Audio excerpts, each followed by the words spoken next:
Welcome, dear viewers. Today, we're diving into the dark and twisted world of HELLRAISER.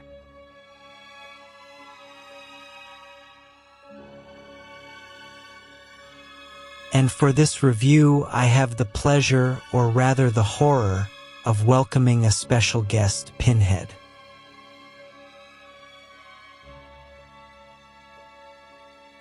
Glad to be here, to reconnect with some beautifully tortured souls. A work so deliciously flawed, it deserves to be dissected slowly. It's the perfect setting to talk about chains, flesh, and pacts that can never be broken.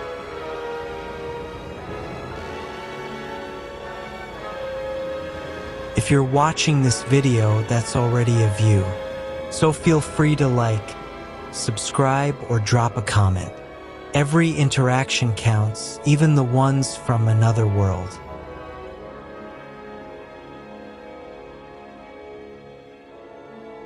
It's 1987.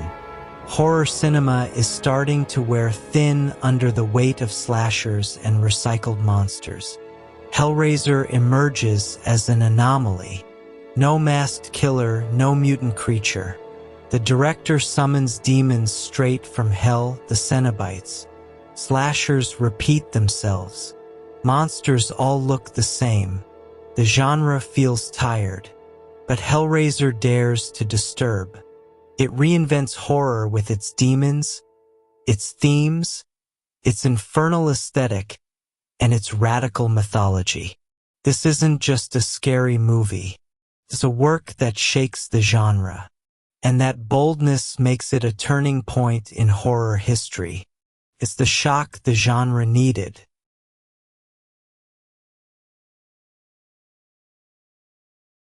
Dear Pinhead, for our viewers who might not be familiar with your world, could you explain, simply, what a Cenobite is? Originally, a Cenobite was a monk, withdrawn from the world, living in the shadows. But some crossed the line. Inverted pleasures, forbidden practices. I am a Cenobite, but I'm not on the same floor. They prayed in the gloom. We operate in the abyss. And how does one become a Cenobite like you? That's a relevant question. First, you must open the box. Not just touch it. Solve it. Invoke it. Then, the threshold opens. In HELLRAISER 2, Flesh and Blood, you'll see what happens to flesh when it abandons the soul. In HELLRAISER 3, Hell on Earth, you'll find me before the transformation, before the pact. In HELLRAISER 11, 2022, the creation of a Cenobite, slow, painful, irreversible. And sometimes, I create them myself. In HELLRAISER 3, Hell on Earth, and HELLRAISER 4, Bloodline, I shape, I sculpt. These are moments of horror, but also of revelation.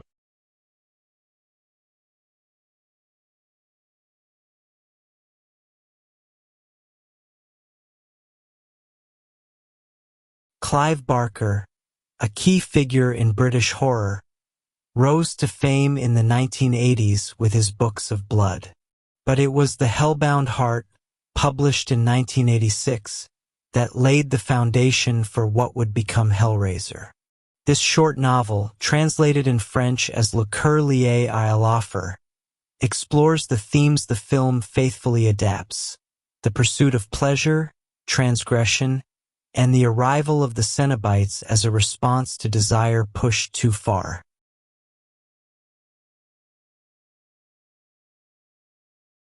And it was only natural for Clive Barker to direct the film adaptation himself in 1987. HELLRAISER marks his directorial debut, and what an entrance! Radical, stylized, visceral. From this very first film, Barker delivers a singular vision, where horror is never gratuitous, but always tied to a drive, a flaw, an obsession.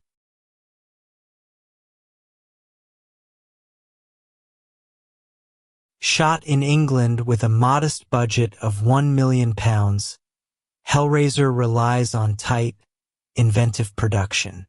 Clive Barker, then a first-time director, surrounds himself with a British crew. Bob Keane, a special effects expert, brings to life a world of latex, demons, and hooks. Christopher Young delivers an orchestral score blending icy atmospheres and baroque flourishes, sinister yet elegant, amplifying the mystery of the box and the ritualistic tone of the story. And finally, Barker casts actors mainly from the theater.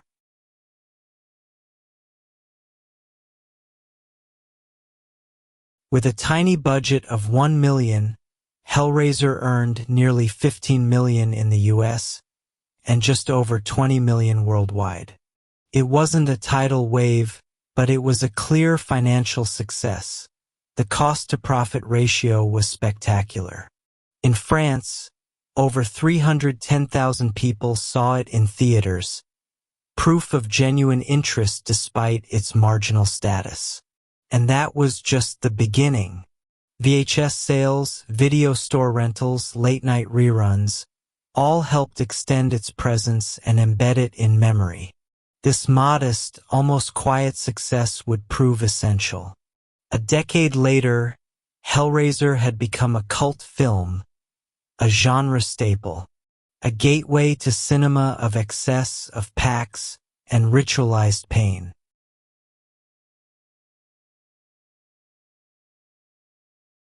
Despite its modest budget, HELLRAISER didn't go unnoticed. It was nominated at the 1986 Saturn Awards in 3 categories: Best Horror Film, Best Music, and Best Makeup, a recognition of its bold style and unique atmosphere. 2 years later, it won the grand prize for Fear at the Avoriaz Festival and the Critics' Award at Fantasporto, confirming its status as a standout work.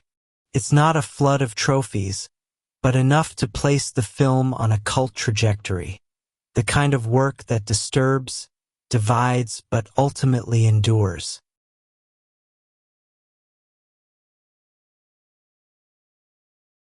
HELLRAISER is a horror film, independent, almost exploitation, an English film, shot in England, blending body horror, supernatural chills, and a touch of thriller. Its world is openly fantastical, soaked in graphic gore that drew the wrath of censors. But behind the chains and the tearing flesh, it's really a story about relationships. A father, his wife, his brother, and his daughter from a previous marriage. At the heart of the story, adultery and resurrection. The film flirts with the occult, notably through a cube-shaped artifact, the lament configuration, which acts as a trigger. It summons ritualistic figures, haunting mechanisms, and an omnipresent sexual tension, both implicit and explicit. The house itself becomes a contaminated space, haunted by desire, by pacts, and by bodies in transformation.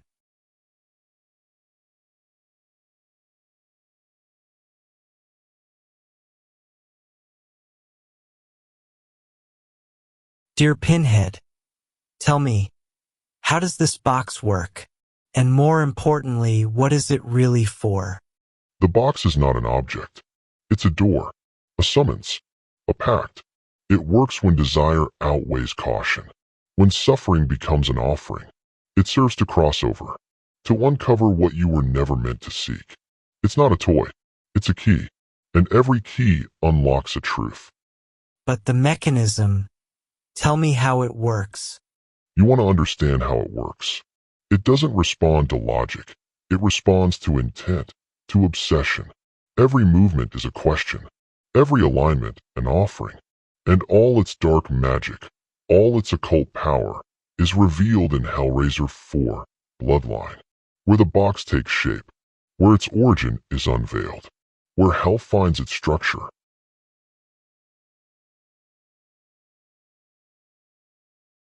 The box is open. The myth is in place. Now, enough with the preliminaries, let's get to the critique. What the film dares, what it attempts, what it's trying to offer us.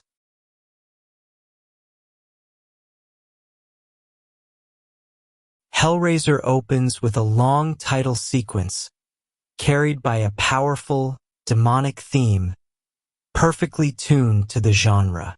From the very first seconds, the film sets an intense atmosphere. An adventurer, in search of a mysterious box, explores the underbelly of a distant city. The cube ceremony, brief but striking, launches the viewer into an occult universe, where the aesthetic already feels fully formed. Then comes what gives the film its true charm, a first radical transition. The shock is immediate. Nothing feels accidental, even if everything seems chaotic and brutal. We witness a carnage, powerless, surrounded by creatures with no explanation, no dialogue. The film doesn't try to reassure. It imposes its rhythm, its logic, and its violence. Another rupture follows, the arrival of a couple in a house with a troubled atmosphere. This new sequence acts as a bridge to the interlude. The atmosphere remains unbearable, and the daughter's arrival in this dark context deepens the unease. The story moves quickly, the dialogue is serious. The wife is intriguing. She had a troubled relationship with her husband's brother, in an adult setting punctuated by disturbing flashbacks that reveal the details of their past.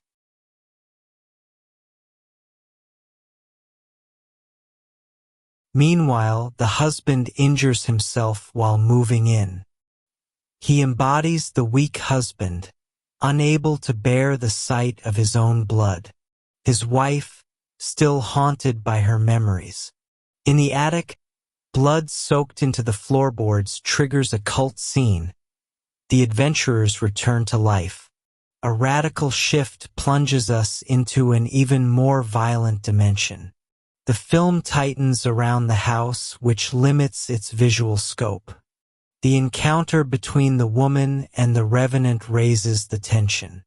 The creature is abominable, and blood becomes a necessity.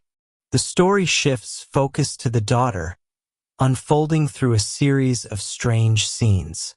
Exterior shots finally appear, allowing victims to be found. The creature evolves, the violence escalates. The plot disorients with its realistic tone and sickly atmosphere, reinforced by cold, distant dialogue. After the creature's first feeding, we plunge into violent delirium. "You see, I'm starting to come back," signals the rise in power.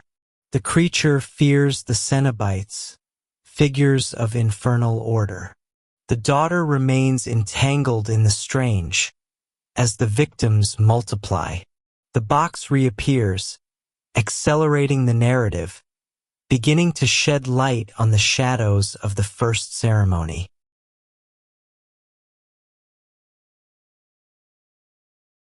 We shift from sickly violence to shock imagery. The husband, still the perfect loser, remains a spectator. A family transition precedes the sacrifice of a victim, in a macabre scene full of twists. The creature, now stronger, has the box stolen, hinting at the demon's return. The setting remains locked inside the house, focused on vile characters and pure violence. The daughter's strange world sets the ending in motion. The Cenobites return magnificent, giving the film its title, The Pact. The opening in the wall, the hellish creatures' mesmerizing dialogue, and their ruthless leader mark the apex. The finale, long and chaotic, reaches extreme intensity. An infernal loop that closes the film in controlled chaos, somewhere between ritual horror and visual delirium.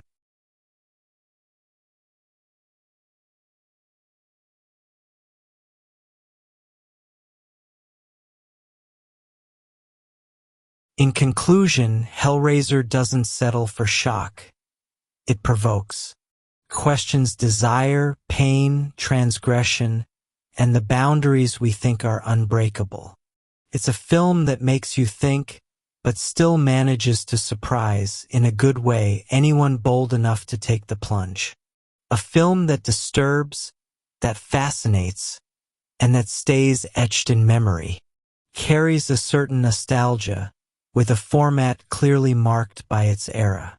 But behind its limits, confined sets, sometimes chaotic storytelling, unfolds a powerful authorial vision, a striking visual aesthetic, and a sense of demons that's simply grandiose. It's cinema of excess, but also of precision, ritual horror, almost mystical. And for all that, for its boldness, its imagery, its atmosphere.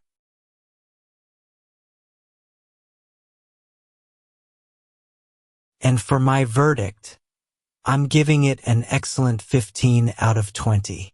And I'll admit, it's a real favorite of mine.